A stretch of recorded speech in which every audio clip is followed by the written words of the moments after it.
Erokamano kuom kete e Ramogi TV. Jatend migao mar arita mano jagoro mongirore e migao mar arita motelne ute twech mapacho kamano Salome Wairimu oyango mar biro neno ni dhungruok e ute twech oduok piny gi 30% kochopo giko higani.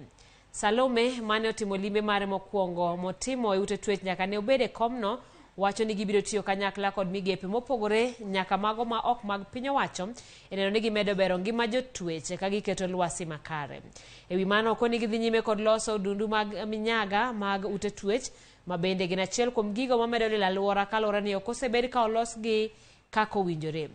Magi duto wacho seche mane olimo kar od twech ma Kodiaga e kaunti ma Kisumu kama bende ne osidho e chenro mar pidho yien gino mane oyango ni od twech moro amora nyaka pidh yien maketo bungu gi 20%. Gigeto pidho yiende bilion 1 mar konyo chopo lek mar piny owacho mar pidho yiende bilion 15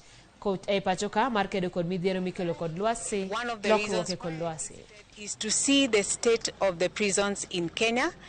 and in Kisumu in particular, and I'm very happy I have visited the Kenya Women Prisons as well as the probation office at Winam, and the goal is to not only encourage the staff to work very well, but also to see which areas require improvement in the prison sector and in the probation, and creating harmony in reintegration and rehabilitation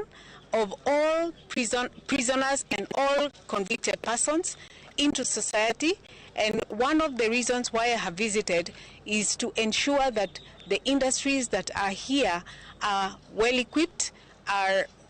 running very well, and to see and interrogate what areas of improvement that will be required during my tenure. Jotelo magazi miyo